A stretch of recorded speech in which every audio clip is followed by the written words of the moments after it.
the largest production aircraft, JN-4 Jenny, that the United States produced in the First World War. They built almost 10,000 of them from 1917 to 1919. It was a primary trainer. Almost every airman in the First World War, American airman, actually learned how to fly in a Jenny. So we want to help tell the story of early Army aviation here at Pearson Field. Really, when I arrived, the main focus of the Park Service was telling the story of the Hudson's Bay Company and a little bit of the Army story. And now here we are, we're telling the Hudson's Bay Company story, we're telling the Vancouver Barracks U.S. Army story, we're telling the Pearson Field and aviation history story. And we also, since then, we've also acquired the McLaughlin House down in Oregon City.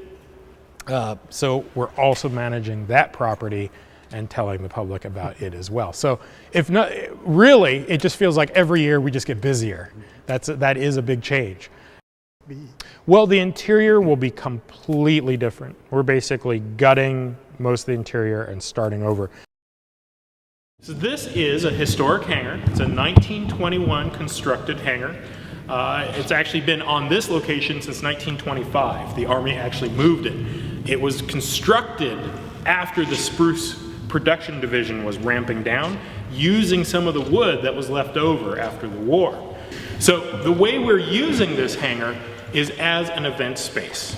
This is a little different operation than it was before. We are not using the main hangar as event space because we don't want to remove all the exhibits and close that facility to the public every time there's an event.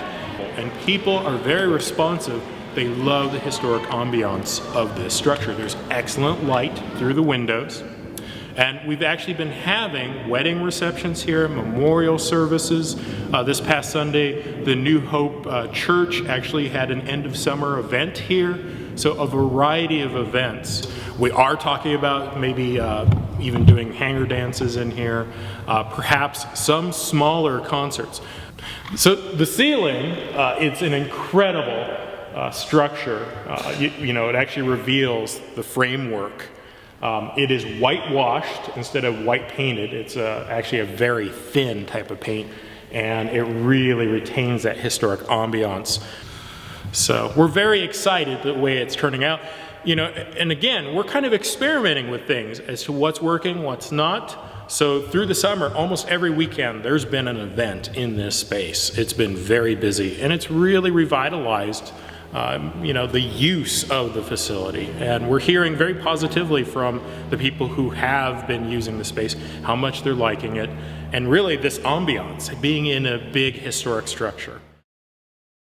Our biggest event, living history event of the year, is called Campfires and Candlelight. This year it's Saturday, September 13th. We bring the fort reconstruction alive at Fort Vancouver with upwards of 200 volunteers. It's all lit by candlelight. We usually get 5,000 to 6,000 people through the door that night. And it's our hope to have the hangar painted before September 13th so that, again, it will look really good for the visiting public. I've only been the manager here for 5 weeks. When the Park Service received the keys back in 2013, yes, certainly it was an empty hangar. We wanted very badly to reopen this as quickly as possible to get the public back in here. Basically, we are going to be seeing exhibitry come in and out. We have aircraft on loan from local pilots. I think you'll see a variety of aircraft coming in and out of here. We're going to be doing exhibitry specific to the Army Air Service and Army Air Corps.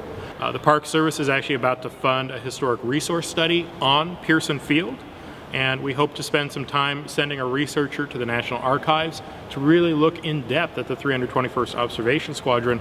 There's very little written right now on the 321st. There were opportunities here really to change the focus of the museum and to be able to tell different stories. In some ways, it feels like there was a reset button at the museum, and we were given basically, a clean slate to start over with. And very few museums have that opportunity to actually restart.